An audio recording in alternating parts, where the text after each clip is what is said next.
Egg roll খেতে ছোট কিংবা বড় যে কেউই বেশ ভালোবাসে। আর বাইরের খাবার খাওয়া যেহেতু স্বাস্থ্যের পক্ষে বেশ একটা ভালো নয়, তাই বাড়িতেই একদম ঘরোয়া পদ্ধতিতে এইভাবে কিন্তু বানিয়ে নেওয়া যেতে পারে Kolkata style egg roll. So hello, আমি দেবিকা মণ্ডল, আর আজকে আমি দেখাতে চলেছি কলকাতা স্টাইল এগরোল রেসিপি। এটা বানানোর জন্য আমি প্রথমে এখানে 1 বাটি পরিমাণ ময়দা ব্যবহার করছি। এখান থেকে কিন্তু 4টে এগরোল তৈরি হবে। এবার এর মধ্যে দিতে হবে পরিমাণ মতো লবণ আর সামান্য একটুখানি চিনি। চিনিটা দেওয়ার কারণ হলো যখন এগরোলের এই পরোটাটা ভাজা হবে তখন কিন্তু একটা ক্যারামেলাইজড ফ্লেভার আসবে, আর খেতেও একটু মিষ্টি মিষ্টি লাগবে, বেশ ভালো লাগবে। এরপর এর মধ্যে সাদা তেল ব্যবহার করা হলো, আপনারা চাইলে ঘি কিংবা বাটার ব্যবহার করতে পারেন। এবার প্রত্যেকটা জিনিসকে হাতের সাহায্যে প্রথমে ভালো করে মিশিয়ে নিতে হবে। তারপর একটু একটু করে জল দিয়ে একটা মিডিয়াম ডো তৈরি করে নিতে হবে। হাতে 5 মিনিটের মতো সময় নিয়ে এই ডোটাকে মেখে নিয়েছি। এরপর ওপর থেকে সাদা তেল দিয়ে আরেকবার সামান্য মেখে নিয়ে এটাকে ঢেকে রাখবো 20 থেকে 30 মিনিটের জন্য। ততক্ষণ এগরোলের মধ্যে যে সমস্ত ভেজিস যাবে সেগুলোকে ভালো করে একটু কেটে নিতে হবে। এখানে প্রথমেই গাজর আর শসাটাকে ভালো করে কেটে ধুয়ে পরিষ্কার করে নিয়েছি। এরপর এইভাবে লম্বা লম্বা করে কেটে নিতে হবে, এতে দেখতেও সুন্দর লাগবে আর খেতে তো বেশ মজাই হবে। প্রত্যেকটা জিনিসকে ভালো করে কেটে নিতে হবে। আমি এখানে গাজর, শসা আর পেঁয়াজ আর 3টে কাঁচা লঙ্কা ব্যবহার করেছি। আপনারা চাইলে বেশি ঝাল ব্যবহার করতে পারেন। এখানে কাঁচা লঙ্কাগুলো উপর থেকে দিয়ে দিলাম। স্যালাডের মধ্যে এখন কিন্তু কোনোভাবেই নুন দেওয়া চলবে না, নুন দিলে কিন্তু এখান থেকে জল কাটবে। 20 মিনিট পর যে ডোটা আমি বানিয়ে রেখেছিলাম সেখান থেকে 4টে লেচি কেটে নিয়েছি। এরপর এভাবে একটা চাকি নিতে হবে, চাকি বেল্লা নিয়ে এর মধ্যে কিন্তু একটা ডো নিয়ে এভাবে হাতের সাহায্যে গোল করে নিতে হবে। প্রথমে সামান্য পরিমাণ বেলে নিলাম, এরপর মাঝখান থেকে একটা কাট লাগাতে হবে। ওপর থেকে একটুখানি ময়দা দিয়ে দিলাম আর হাতের সাহায্যে সামান্য একটুখানি তেল মাখিয়ে নিলাম। এরপর যেভাবে লাচ্চা পরোটা বানানো হয় সেইভাবেই এটাকে কিন্তু একটু রোল করে নিতে হবে, তাহলে খুব সুন্দর একটা কাট আসবে ওই পরোটাগুলোর মধ্যে, একটা ডিজাইন তৈরি হবে আর খেতেও বেশ ক্রিস্পি হবে।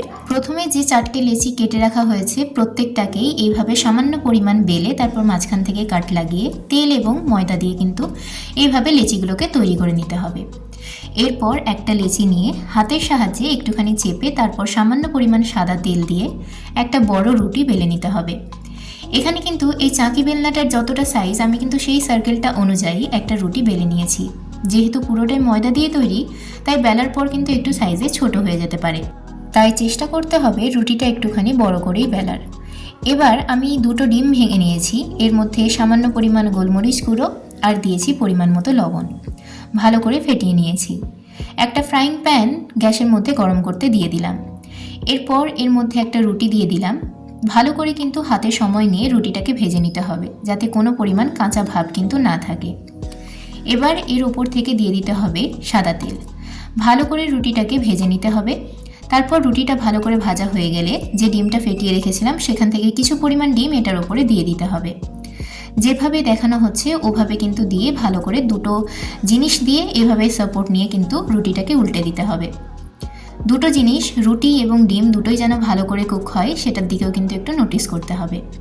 এখানে দেখুন রুটিটা কিন্তু খুব ভালোভাবে ভাজা হয়ে গিয়েছে, আপনারা ডিজাইনটাও দেখতে পাচ্ছেন কি সুন্দর হয়েছে। এইভাবেই কিন্তু প্রত্যেকটা রুটিকে ডিমের সাহায্যে ভেজে নিতে হবে।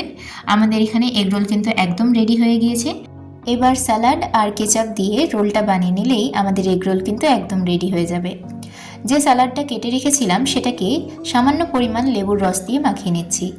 আমি কিন্তু এর মধ্যে এখনও কোনো নুন দিইনি। এবার আমি সামান্য পরিমাণ বিট নুন ব্যবহার করলাম। তার উপর থেকে দিয়ে দিলাম চিলি সস সামান্য পরিমাণে দিলাম। এরপর দিয়ে দিচ্ছি টমেটো কেচাপ।